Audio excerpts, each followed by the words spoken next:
唔好俾一場 DSE 考試決定到你嘅生死。如果你覺得有咩弱科係令到你好困擾嘅話，不如試下跳出呢個框框，揾一個可以令到你自己發揮長處嘅新舞台。我個名係 Lucas， 我啱啱就讀完中五，我今年就16歲，我就準備同 EF 就去英國讀1年嘅 foundation 啦。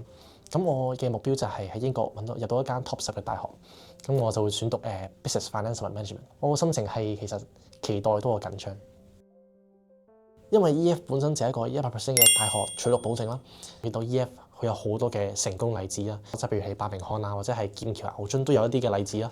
加上最重要嘅就係 EF 唔係一個中介，佢係一間學校。咁 EF 有好多嘅單嘅一啲嘅升學指導啦，喺學術方面提出好多嘅一啲嘅支援啦。唔單止學術之外，報名方面啊、選科方面啊，都會好同你跟住。EF 有好多嘅一啲嘅大學參觀啦，或者有好多 top 嘅大學咧都會嚟 EF 嘅校舍咧去進行一啲嘅展覽啦，都可以俾我一個有機會去親身去同呢啲大學去進行一個嘅互動同埋了解。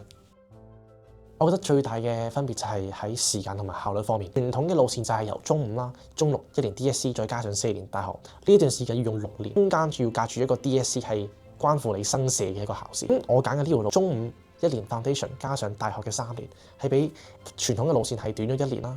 加上唔使面臨住一啲嘅好決定生死嘅一啲嘅壓力，就可以令到我早1年可以投入社會。整體上呢條路線嘅一個性價比會比傳統嗰條係高好多。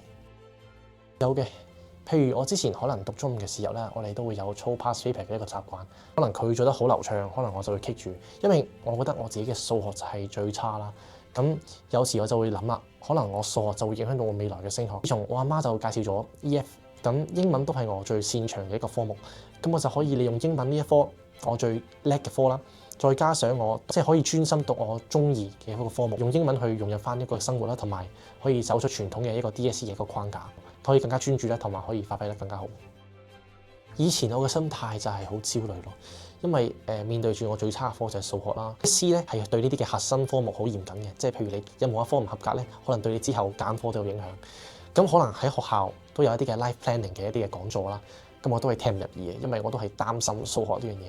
但係自從 EF 之後，我覺得我嘅前路係清晰咗好多。咁我而家都有進行自己嘅一個 life planning 啦，都係比學校嗰啲係好咗好多。咁好多人就會可能問我：你數學咁差，點解會揀 business 呢一科咧？咁我自己揀科嘅時候都有對 business 科進行一個嘅研究啦，同埋一個嘅了解。咁我見到 business 呢一科 require 嘅咧係一個叫做商業數學。咁商業數學咧係我自己會比較中意多過傳統嘅一啲嘅數學，譬如一啲嘅三角形啊嗰啲係我唔中意嘅，加上我唔識嘅。咁呢一樣嘢商業嘅係我中意，咁我就會自己去了解啦。咁我就會可能對呢一科更加有把握。自己都有本身有拍片啦，即係一個 YouTuber 啦。咁可能我就會利用呢一個機會咧去拍多啲我學習嘅時候嘅過程啦。咁將來就可以去睇翻我自己嘅成長咁樣咯。